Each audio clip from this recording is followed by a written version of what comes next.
దేహము ఒక రథము, ఇంద్రియములు గుర్రములు. అంటే కన్ను వినదు, చెవి చూడదు, అవునా కాదా? ముక్కు మాట్లాడదు, నోరు వాసన చూడదు కదా. మరి ఇంద్రియములు గాఢ నిద్రలో లేవు. ఎందుకని? దేహం లేదు నీకు, మనసు లేదు. గాఢ నిద్రలో ఏమైంది? అక్కడ బాడీలెస్, మైండ్లెస్. అక్కడ నువ్వెవరివి?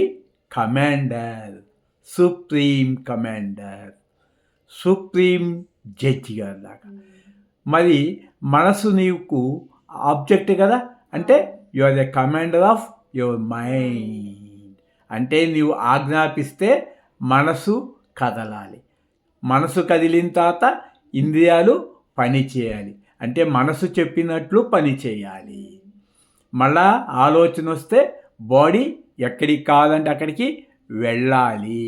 అంటే ఒక కారుకి వెనకాల ప్రైమ్ మినిస్టర్ కూర్చొని ఆజ్ఞాపిస్తే అక్కడికి వెళ్తారు. ఉదాహరణకి ఒక ప్రైమ్ మినిస్టర్ గారు నా సర్వెంట్ అని ఒక ఆయన చెప్పాడు. నేను అంతకన్నా గొప్ప అన్నాడు ప్రైమ్ మినిస్టర్ కన్నా.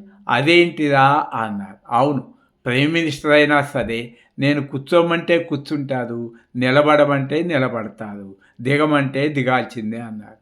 ఇదేంటని అతను ప్రైమ్ మినిస్టర్ ఫ్రెండ్ అయితే కాల్ చేశారనమాట. అవును, అతను నా కార్ డ్రైవరేను, ఆయన డోర్ తీస్తే నేను దిగాలి, మళ్ళా డోర్ తీసిన తర్వాత ఎక్కమంటే నేను ఎక్కాలి, కూర్చోమంటే కూర్చోవాలి, అంతే కదా అన్నాడు. అట్లాగే you are the boss soul. నీకన్నా బాస్ ఈ సృష్టిలో ఎవరూ లేదు. కాబట్టి మీ ఇంద్రియాలను మీరు కంట్రోల్ చేసుకోండి, బాడీ కంట్రోల్ చేసుకోండి, మైండ్ కంట్రోల్లో చేసుకోండి. యోగస్థ కుదు కర్మ అని కర్మలు చేయటంలో దోషం లేదు. మీ ఇంద్రియంను మీరు బ్యాలెన్స్ చేసుకొని మీరు కర్మలు చేసుకుంటే ప్రపంచంలో మీరు పుణ్యాత్ములుగా ఉంటారు, మీ జీవితాన్ని ఆచరిస్తారు. ఇప్పుడు నా బుక్ ఏంటి? వరల్లో నా బుక్కు నా సాటిస్ఫై. లోపల నేను soul, I am commander of my mind. కాబట్టి నీ ఇంద్రియములు నీ అదుపులో ఉంచుకోండి. కారు స్టీరింగ్ నీ అధీనంలో ఉంటే సేఫ్ జర్నీ చేస్తారు కదా.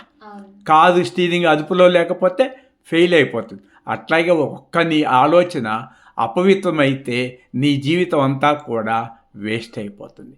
నీ పరమ పవిత్రమైన ఆలోచనలు వచ్చినాయనుకో పుణ్య జీవితం అవుతుంది. గాఢ నిద్రలో జీరో థాట్ కదా పరమాత్మవు. కాబట్టి గాఢ నిద్రలో ప్రతి ఒక్కళ్ళు పరమాత్మలే. కాబట్టి ఏదైతే నేను కాదో అది తొలగించుకోండి. ఆబ్జెక్ట్ దేహం నేను కాదు, ఇంద్రియములు నేను కాదు, ప్రాణం నేను కాదు, మనస్సుకు నేను కాదు, బుద్ధి నేను కాదు. ప్రాణం తీసేస్తున్న నేననేది సావదు. ఎందుకంటే ఆధారమైన ఆత్మను ఇవి చంపలేవు. సూర్యుడి కిరణాలు సూర్యుడిని చంపుతాయా? ఆ ఫ్యాన్ తిరుగుతుంది, ఆ తిరిగే ఫ్యాను కరెంటును చంపుతుందా? మరి గాఢ నిద్రలో ఎందుకు డెత్ ఫియర్ లేదు, చావు అనే భయం లేదు?